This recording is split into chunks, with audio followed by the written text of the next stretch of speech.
Hello guys, आप सभी को राधे राधे। आज मैं आपको वाइड लेग प्लाजो की कटिंग और स्टिचिंग बता रही हूँ। ये रहा मेरी प्लाजो की मेज़रमेंट। आप इस हिसाब से किसी भी मेज़रमेंट को करके प्लाजो को कट कर सकते हो। तो जो हमें प्लाजो को फैब्रिक को 2 फोल्ड करने के बाद इस तरह से हमें ऊपर सीधी लाइन लगा के इसको सीधा करना है और मार्क करना है 11.5 पे और 12 इंच पे आसन के लिए, और 2.5 इंच पे मार्क करना है।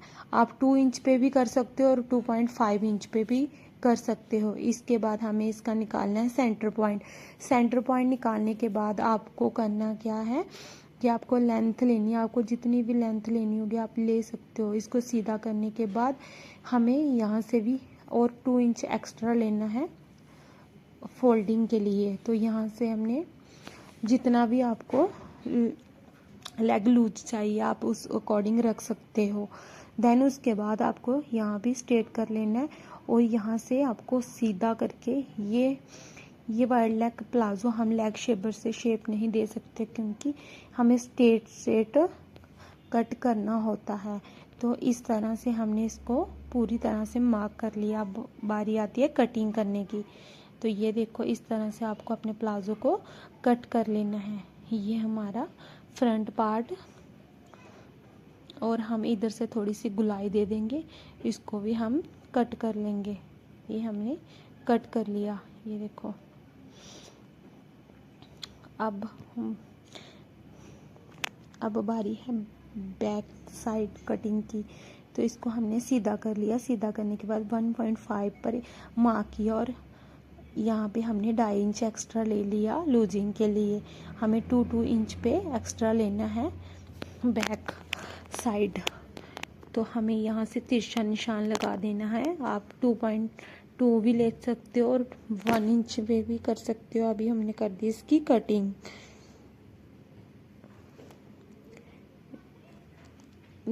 जो पिछला वाला पार्ट होता है उसमें हमेशा 2 इंच एक्स्ट्रा लेते हैं। अब बारी आती है पॉकेट की। पॉकेट के लिए हमें 12 इंच लेंथ लेनी है और 13 इंच विड्थ लेनी है। तो अब हम करने लगे स्टिचिंग। हमें क्या करना है कि आसन जो भी हमने कट किया है उनके आसन को जोड़ लेना है। आसन को जोड़ने के बाद हमने जो सेंटर पॉइंट लगाया था उस पे हमने ऊपर वाली साइड हमें चुन्नटें लगा लेनी है। इस तरह से आप प्रेस की सहायता से भी इसको फोल्ड कर सकते हो। अब आ रही है पॉकेट। पॉकेट को जैसे हमने कटिंग किया उसको राउंड शेप में सिलाई लगा के उसके ऊपर फिर से सिलाई लगानी है। अब बारी आती है पॉकेट को लगाने की। 2 इंच पे आपको मार्क करना है और इधर आप 5 इंच पे भी कर सकते हो और 6 इंच पे भी कर सकते हो। मैं 5.5 पे कर रही हूँ। इसको इस तरह से मिला लेना है। जो पॉकेट का आपका ऊपर वाला पार्ट होगा ना उस पे निशान लगाने के बाद पीछे वाले को हटा देना है। हटाने के बाद यहाँ पे आपको सिलाई कर लेनी है। सिलाई करने के बाद जो एक्स्ट्रा इसको कट करके इसको उल्टा देना है। यहाँ पे भी आपको सिलाई करनी है। सिलाई करने के बाद ये देखो इधर से भी सिलाई करनी है। ये देखो आपकी पॉकेट लग के रेडी हो गई है। मैंने तो दोनों साइड पॉकेट लगाई, आप चाहे तो एक साइड। फिर हमें लेना है 4 इंच पट्टी बैलेट के लिए फैब्रिक। इसको हमने उल्टी साइड रखना है। उल्टी साइड रख के सिलाई लगा के बुकरम लेनी है। बुकरम को इस तरह से रख के आपको ये सिलाई करके ये बेल्ट भी रेडी कर लेनी है। अभी सेम प्रोसेस हमें बैक साइड भी करना है, बैक साइड वाले प्लाजो पर। तो ये भी हमने इसको उल्टा दिया। अब बारी आती है लास्टिक की। इसको सिलाई कर दिया। अब डालते हैं इसमें लास्टिक। लास्टिक जो मैं ले रही हूँ वो 16 इंच ले रही हूँ। किसी भी सेफ्टी पिन की सहायता से आप लास्टिक डाल सकते हो। फिर उसके बाद इसको स्टिच करके सेंटर में स्टिच करना है।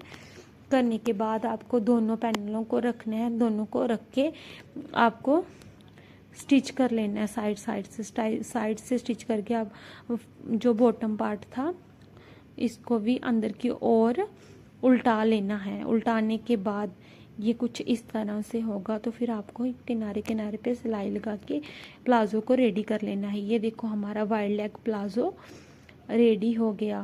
प्लीज़ आप कमेंट में बताना कि आपको प्लाज़ो कटिंग और स्टिचिंग कैसी लगी।